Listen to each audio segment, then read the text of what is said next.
4 থেকে 4.5 লক্ষ টাকা চুরির ঘটনায় চাঞ্চল্য ছড়ালো চোপড়া ব্লকের দাসপাড়া গ্রাম পঞ্চায়েতের বাউরিগঞ্জ গ্রামে। বাড়ির মালিক আজাদ হোসেন জানিয়েছেন সোমবার ব্যাংক থেকে স্বর্ণ জয়ন্তী লোনে টাকা নিয়েছিলেন। তবে বাড়ির মালিক বলছেন রাতের অন্ধকারে তালা দরজা ভেঙে চুরি হয়। ঘটনাটি নিয়ে থানায় লিখিত অভিযোগ দায়ের করবেন বলে জানিয়েছেন। আত্মীয় স্বজনেরা বলছেন সকালে উঠে কান্নাকাটি আওয়াজ পেয়ে বাড়িতে গেলে জানতে পারি টাকা পয়সা ও সোনাদানা চুরি গেছে। রাতিকে তো 4 লাখ টাকা 4.5 লাখ টাকা দলের স্বর্ণজয়ন্তী দলের উঠাইছিল। তারপরে রাতে মোটামুটি দরজা কাটে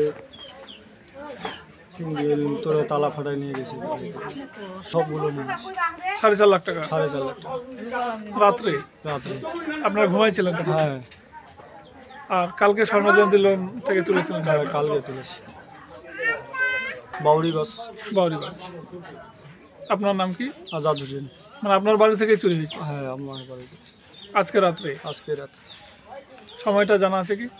সময়টা বলতে পারবো না। ঘুমাইছিলেন তখন? ঘুমাইছিলাম। পুলিশের কাছে যাব, জিটি করব, জানাবো পুলিশকে। কখন চুরি হয়েছে? কখন হয়েছে কখনই আমি মানে ভোরবেলা আর কি দেখছি ওই কান্দা কাটা করছে। তারপর উঠে দেখলাম, দেখতে ঘরের দরজা টরজা গোটা খোলা, সুন্দর টন্দুক গোটা ফাটা টাটা নিয়ে গেছে সব সোনা রূপা। আর কতলাতে টাকা ছিল, টাকার কথা বলতে পারি না। টাকার কথা জানেন না? না। কার বাড়ি ওটা? হ্যাঁ ওটা আমার ভাইয়ের বাড়ি। কি নাম? জরিফুল। ওর ছেলের নাম কি?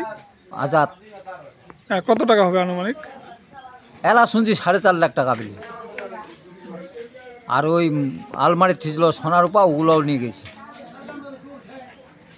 আপনার নাম কি? মোমিনুল ইসলাম। আপনার বাড়ি কোথায়? বাউরিগঞ্জে। ইসলামপুর থেকে Debabrata Chakraborty report, colic news.